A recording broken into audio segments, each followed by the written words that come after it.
महदा जाई रास्ता महदा जाई न रास्ता साफ पागल लागत और का साला एकदम हाथ में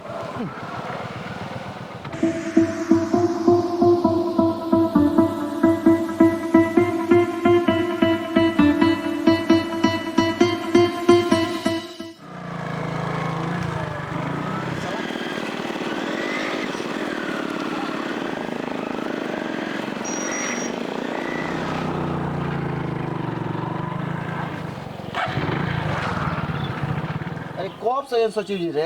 हाँ बहुत देर हो गई। देखो तेरे शाम हो गए इतना चहल पहर। हाँ देर तो बहुत हो गई अभी सचिव जी ना आई। हाँ देख कब तक आवत रह।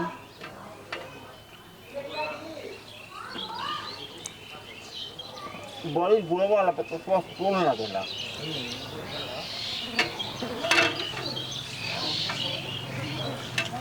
तीन गो ना रखे के, तीन गो शुभ ना होला। हाँ उल्टा बात खा ले तो देखो तू हो तनी हाकत रहो है तेरे मन माटी लगा तरी तन आइए ये तो चीज के पानी पियावे के मैं लागत कि यहाँ के सचिव जी हाँ नहीं लागत है जा तो देखो तो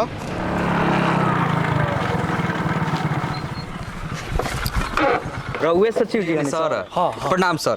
प्रणाम प्रणाम। ये पंचायत भवन ही है ना? हाँ सर यह पंचायत भवन है। अच्छा अच्छा दी सर दी सर।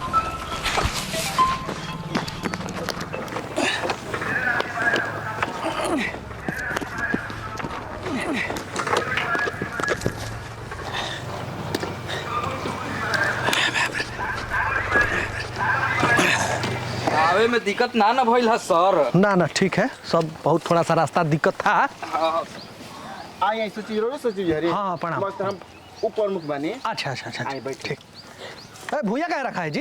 इसको हटाइए उधर ऊपर रखिए। अरे बाप हो बाप। अरे किपिया सिवान से अरे अनहर भइले आई देवर तनी देहिया पो डाली दोरा जाई। ओहो हो के कैला पनु साला मिजाजे हरियर हो जाला। बाकी साला भूखो तो लागिए गल। चलो खाना खा ली देखा ली और पहले हाथ उथ माजे दिहल जाओ।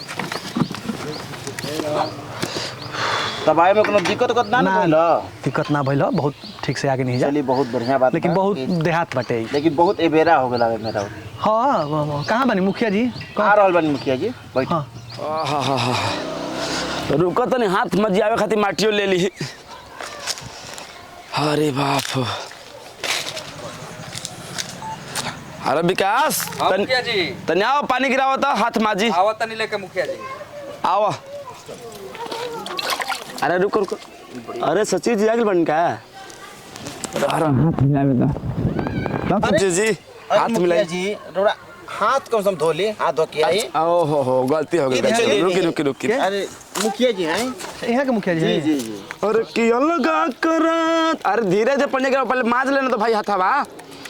अरे की अलगा करा दी अरे घर बटवा दी। कौन मुखिया? तो नीना लजातिया हो ना। गिराओ पानी मंगिए। अरे चबिया मुखिया जी के पास बा पातर सिंह की। हाँ हाथ धो के आवत नहीं मांगी महाराज बहुत। ए मुखिया जी का भइल हो? अरे पातर सिंह चबिया दी का सचिव जी का दिक्कत बा? चबिया। अरे विकास तो हो चाबी तो इधर। अरे इधर महाराज देखो, रोड़ा धो ले काल। देखे मुखिया जी साइड हो जी। आ तो रुकी सचिव जी धो के तन देतन चाबी। रुकी जल्दी धो के गिराओ पानी जी। अरे कितनी ना लजाती। तुमको गाना नहीं याद है? देख जतन गाना गाए में आनंदी बानू। चलो हो गई तन दक पानी दक कुलो कली। अरे द है दना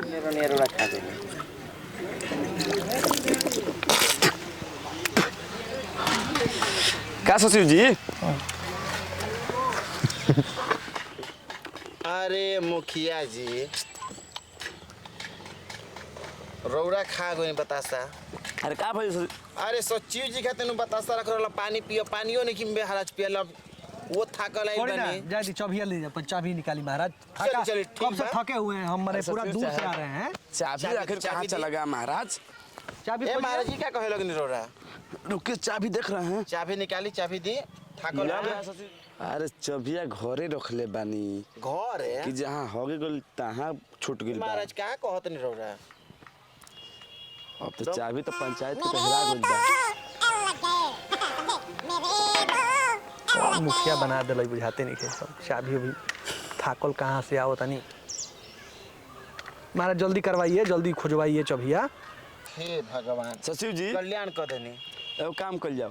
हाँ का बोली प्रमुख साहब जी बोली चलो जो चाबी खोजे चाबी खोजे विकास। चली मुखिया जी खोजल जाओ। चलिए अरे सचिव साहब हाँ चाबी तो प्रमुख जी खोजे चले के पड़ी। चली, चली जहाँ चली, होगे गइल चली, तो चली, चाबी गिरल बा। हाँ? जहाँ होगे गइल तो चली चली जा चली चली है तो चली है तो चली आई आई आई चली चली आई।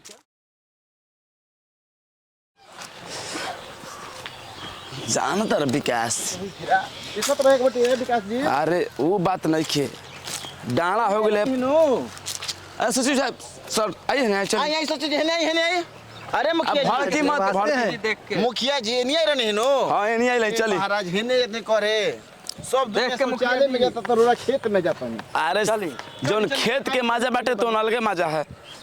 अरे बड़ी मोहब्बत है यार आई आई सब चीजें ही का सुग्रीम जी तन खाने खिलाइए। ए महाराज अरे रुकिए ना कहाँ जाता देखो तो सचिव प्रमुख साहब चली चलिए आई आई सचिव जी आई देखत रहे बटे चलिए सचिव जी चलिए चलिए प्रमुख साहब। चल देखत रहे बटे चाबी का सचिव जी का देखता नहीं। ई गेहूं किसका खेत है? अरे बेगन का है खेदन का है।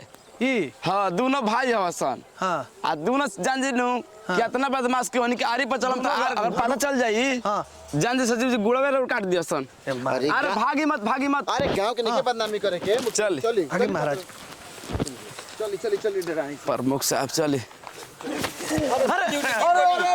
अरे उठा मुखिया जी सचिव जी अरे सचिव जी उठ ए महाराज अरे जी महाराज। गांव सब है कि क्या है जी बात? अरे देख पिछवाड़ा पर धुन नहीं लगाया ना सचिव जी के देखो ए, महाराज चली अरे एकरा के डरार बोलल जाला बीच आस्ते में आस्ते चली। चली बीच में चली